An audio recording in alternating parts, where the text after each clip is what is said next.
Hey everyone, and welcome back to Abyssin. Today we're diving into a story about a teenage girl who joined what was supposed to be a calm and harmless cave trip. But if you already know this channel, the fact that I'm telling you this should be enough of a clue that things didn't exactly go as planned. And as you'll soon see, the way she ended up getting stuck is, in my opinion, one of the worst and most painful situations you could ever face in modern cave exploration. It was August of 2000. The morning sun had barely started touching the rocky hillsides when 15 teenagers from a summer camp gathered outside the entrance of Duffield Cave. The group leader, Mr. Peterson, checked his watch, then counted heads one last time before letting everyone head in. Among them was a 17-year-old girl, tightening her helmet strap and flicking on the headlamp. Despite her age, she was already considered one of the most experienced of the bunch. She had explored plenty of caves across Pennsylvania with her family before. The entrance yawned open in front of them like the mouth of some giant limestone wall.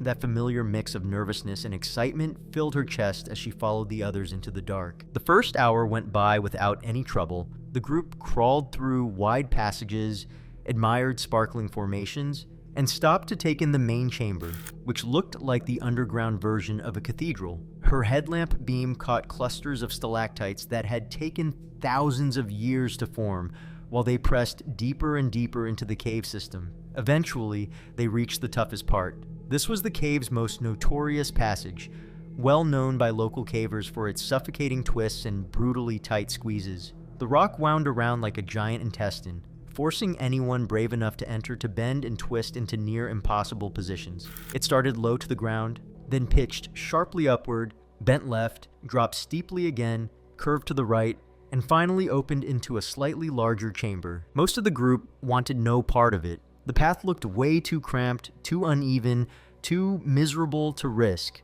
But the girl wasn't intimidated. She'd handled tight squeezes before and felt confident she could handle this one too. She studied the opening, committing the sequence to memory. Climb first, then left turn, drop down, swing right, then climb up again. Almost like solving a three-dimensional puzzle with her own body. She slid in head first, crawling like a soldier through the first section. Her light skimmed over smooth limestone walls carved by centuries of flowing water. It was narrow, but her shoulders still managed to squeeze through. So far, so good. The first incline came quicker than she expected, forcing her to twist her body and push her boots against the lower wall to gain momentum upward. Her helmet scraped the stone ceiling as she struggled to bend around the turn. The chill of the rock seeped straight through her coveralls. Next came the left-hand bend.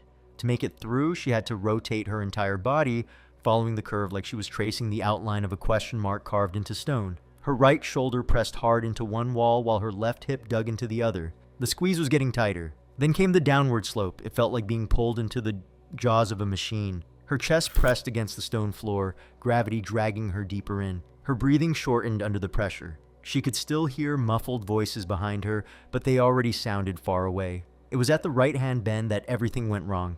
Up until then, her body had followed the sequence of turns without much issue. She was still angled downward from the last section, her hips twisted left from the previous bend, and now she needed to swing right. But when she tried, there just wasn't enough room to make it happen. Her right shoulder was jammed against the wall, while her left hip locked tight against the opposite side. Her legs, still twisted from the earlier turns, had no leverage to push forward or back. It was like the limestone tunnel had turned into a natural straitjacket, trapping her in an impossible position. Panic hit her like a punch to the chest. Her heart raced as she realized there was no way out. Every attempt to shift her body only wedged her in deeper. The walls, which had felt merely tight before, now pressed in as though they wanted to crush her. Her breath came in short, rapid bursts. The light from her headlamp shook uncontrollably with every tremor of fear in her body. Beyond its beam, the darkness seemed to creep closer, making the space feel smaller and smaller with every second. Even in the constant chill of the cave, which stayed around 50 degrees Fahrenheit, sweat was dripping down her forehead. She tried to scream, but with her chest compressed, all that came out were weak, ragged gasps. The tunnel itself swallowed most of the sound. Her friends, gathered about 30 feet away, had no idea she was in full-blown panic. They only realized something was wrong when they noticed how long she was taking to come out of the passage. Their voices echoed through the cave, calling her name. When she finally managed to let out a faint reply, the sudden urgency in their responses showed they had understood how serious the situation really was. The next 4 hours turned into a nightmare of failed rescue attempts. They tried pulling her feet, but the bends in the passage made it impossible to move her in a straight line. They pushed from behind, only jamming her deeper into the rock. In their desperation, they made a mistake. Someone poured water over her, thinking it might work as a lubricant, but the limestone soaked it up instantly. Instead of helping, it drenched her clothes and let the cold of the cave start draining her body heat. What had once felt like nothing more than a cool environment now became an enemy. Hypothermia crept in slowly, like an invisible poison. The shivering started small, then grew uncontrollable. Her muscles contracted on their own, pressing her even tighter into the squeeze. Her mind grew foggy, simple choices felt heavy. At moments, she could barely tell where her body ended and the rock began. She even whispered to the walls, apologizing for being there, begging in a broken voice for them to let her pass. Meanwhile, outside, a full-scale rescue operation was forming, one that would later be remembered as one of the most remarkable in the region. The property owner had called emergency services as soon as the teenagers ran out of the cave in panic. First, the police showed up, then firefighters, followed by medics, and eventually technical rescue units from 3 different counties. Soon, the hillside above the cave looked like a small city, flashing with red and blue lights through the trees. But there was a serious problem. None of those professionals had any real experience with underground rescues. They lowered equipment, sent the thinnest firefighters down the tunnel, but none of them could reach her. The sequence of bends defeated every conventional method. When the sun went down, someone finally reached out to the local caving community. Within an hour, experts who practically lived in the underground world began arriving. These were people who understood the quirks of limestone and had years of experience in places that most others would never dare to enter.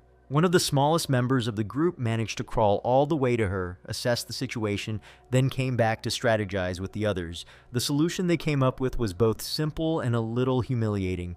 They realized her wet, sweat-soaked clothing had slightly increased her body's bulk, and in that tight passage, just a couple of extra inches were the difference between freedom and being stuck.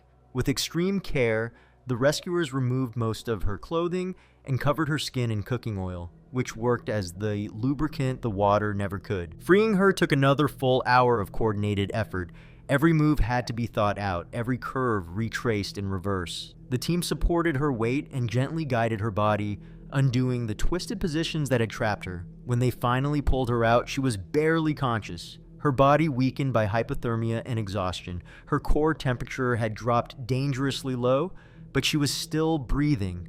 Paramedics wrapped her immediately in thermal blankets and started IV fluids to fight dehydration and shock. Despite the scrapes and the extreme cold, she had no serious injuries. She spent 2 days in the hospital recovering. Doctors said she was lucky. Another hour in that freezing environment could have left her with permanent damage or even killed her. But against the odds, she survived. If you made it this far, I'm guessing you enjoyed the story, and if you did, you'll probably like the one popping up on your screen right now. Thank you so much for sticking with me, and I'll see you in the next video.